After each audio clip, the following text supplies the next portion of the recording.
दशरथ की कहानी मुख्य रूप से श्री राम जी के जन्म के समय से शुरू होती है। वैसे तो उन्हें इतिहास का परम प्रतापी राजा भी कहा जाता है। वे रामायण के एक ऐसे पात्र थे जो भाग्यशाली तो थे क्योंकि उनके पुत्र भगवान श्री राम थे, लेकिन साथ ही अभागे भी थे क्योंकि उनके जीवन में अपने पुत्र के साथ रहने का सुख नहीं लिखा था। राजा दशरथ का जन्म महान कुल, जिसे सूर्यवंशी, इक्ष्वाकु व रघुवंश के नाम से जाना जाता है, उसमें हुआ था। उनकी 3 पत्नियां थीं व 5 पुत्र पुत्रियां। आज हम राजा दशरथ जी के जन्म से लेकर मृत्यु तक का वृतांत आपको बताएंगे। दशरथ का जन्म कौशल नरेश अच के घर में हुआ था। उनके माता पिता का नाम अज व इंदुमती था। बचपन में उनका नाम नेमी था, लेकिन बाद में दशरथ पड़ गया। दशरथ का अर्थ होता है 10 दिशाओं में रथ। दरअसल दशरथ जब युद्ध करने जाते थे तो वे अपने रथ को सभी 10 दिशाओं में लेकर जा सकते थे। वह भयंकर युद्ध कर सकते थे, इसलिए उनका नाम दशरथ पड़ गया। अपने माता पिता की मृत्यु के बाद दशरथ कौशल देश के राजा बने, जिसकी राजधानी अयोध्या थी। वे अत्यंत पराक्रमी व शक्तिशाली योद्धा थे, जिन्होंने एक बार देवासुर संग्राम में देवताओं की ओर से युद्ध भी लड़ा था। ऐसे में राजा दशरथ का इतिहास श्री राम जी के जन्म से पहले भी गौरवशाली रहा था। अभी तक आपने राजा दशरथ के जन्म के बारे में जान लिया है। उसके बाद उनके जीवन में कई घटनाएं हुई जो इतिहास के पन्नों में लिखी गई। उदाहरण के तौर पर दशरथ को श्रवण के माता पिता का श्राप, उनका विवाह, श्री राम जी व पुत्रों का जन्म, कैकेयी षड्यंत्र, राम वनगमन, अंत में पुत्र वियोग में मृत्यु प्रमुख है। ऐसे में हम हर एक घटना को संक्षेप में आपके सामने आज रखने जा रहे हैं। जब दशरथ राजकुमार थे तब वे शिकार खेलने जाया करते थे। एक दिन जब वे सरयू नदी के किनारे शिकार कर रहे थे, तब वहां पर श्रवण अपने बूढ़े व अंधे माता पिता को तीर्थ यात्रा करवाते समय विश्राम करने रुके थे। दशरथ ने श्रवण को हिरण समझकर उन पर तीर चला दिया, जिससे उनकी मृत्यु हो गई। अपने बेटे की मृत्यु से कुपित होकर श्रवण के माता पिता ने दशरथ को पुत्र वियोग में मरने का श्राप दिया व अपने प्राण त्याग दिए। जब दशरथ विवाह योग हुए तो उनका विवाह सर्वप्रथम मगध देश की राजधानी कौशल्या के साथ, राजकुमारी कौशल्या के साथ हुआ। उसके बाद उन्होंने 2 और विवाह किए, जिसमें उनकी दूसरी पत्नी कैकेयी देश की राजकुमारी कैकेयी व तीसरी पत्नी काशी देश की राजकुमारी सुमित्रा थी। तीनों रानियों में दशरथ को कैकेयी सबसे प्रिय थी, क्योंकि वह सुंदर होने के साथ साथ युद्ध कला में भी निपुण थी। इस कारण राजा दशरथ उन्हें अपने साथ युद्ध पर लेकर जाते थे।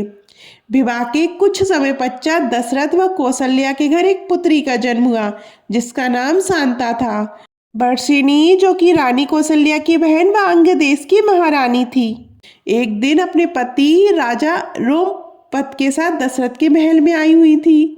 उनकी कोई संतान नहीं थी। ये देखकर दशरथ ने अपनी पुत्री शांता को उन्हें गोद दे दिया, जिसका विवाह बाद में ऋषि श्रंग मुनि से हुआ था। एक बार देवताओं व असुरों के बीच भयानक युद्ध चल रहा था। उस युद्ध में देवेंद्र राजा दशरथ से सहायता मांगने आए थे।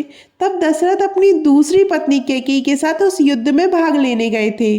दुर्भाग्य से युद्ध में दशरथ बुरी तरह घायल हो गए। वह कैकेयी ने ही अपनी समझदारी से दशरथ के प्राण बचाए, वो उनका उपचार किया था। रानी कैकेयी की चतुराई व कर्तव्य निष्ठा से प्रसन्न होकर दशरथ ने उन्हें 2 वर मांगने को कहा। रानी कैकेयी ने उस समय तो कुछ नहीं मांगा, लेकिन दशरथ से ये कह दिया कि समय आने पर वह उनसे ये 2 वर मांग लेंगी। राजा दशरथ ने कैकेयी को वो 2 वचन कभी भी उनसे मांगने को कह दिया। ये 2 वचन ही राजा दशरथ की कहानी का दुखद अंत करते हैं। कई वर्षों तक राजा दशरथ को कोई पुत्र प्राप्त नहीं हुआ। इससे भी बहुत चिंतित थे, क्योंकि अयोध्या की प्रजा अपने अगले राजा के जन्म लेने की प्रतीक्षा में थी। तब अपने राजगुरु वशिष्ठ के परामर्श पर दशरथ ने अपने दामाद ऋषि श्रंग मुनि से संपर्क कर पुत्र कामेष्टि यज्ञ आयोजित करवाया। उस यज्ञ के फलस्वरूप ऋषि ने उन्हें एक खीर का प्याला दिया, जिसे तीनों रानियों को खाना था। वह खीर का प्याला तीनों रानियों ने आपस में बांटकर खा लिया। पुत्रे कामिष्टि यज्ञ के फलस्वरूप दशरथ के घर 4 पुत्रों का जन्म हुआ। इसमें उन्हें सबसे बड़ी रानी से श्री राम जी प्राप्त हुए, जो स्वयं भगवान विष्णु के अवतार थे। दूसरी रानी कैकेयी से उन्हें भरत तथा तीसरी रानी से 2 पुत्र लक्ष्मण जी व शत्रुघ्न की प्राप्ति हुई। कुछ वर्षों तक राजमहल में उनका लालन पालन करने के बाद दशरथ जी ने उनका विद्या संस्कार करके महर्षि वशिष्ठ के आश्रम में शिक्षा ग्रहण करने भेज दिया।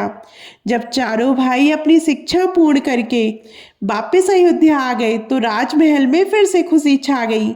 दशरथ भी अपने सभी पुत्रों के चरित्र को लेकर बहुत प्रसन्न थे तथा अब अपने उत्तरदायित्व से मुक्त हो जाना चाहते थे।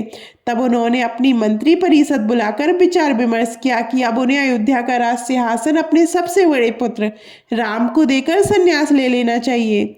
उनके इस प्रस्ताव से सभा में सभी सहमत थे तथा राजगुरु वशिष्ठ ने भी उसकी आज्ञा दे दी। उस समय उनके 2 पुत्र भरत व शत्रुघ्न अपने नाना के घर कैकेयी गए हुए थे। दशरथ ने राम को बुलाकर अपना निर्णय सुना दिया, जिसे श्री राम ने भी पिता की आज्ञा मानकर स्वीकार कर लिया।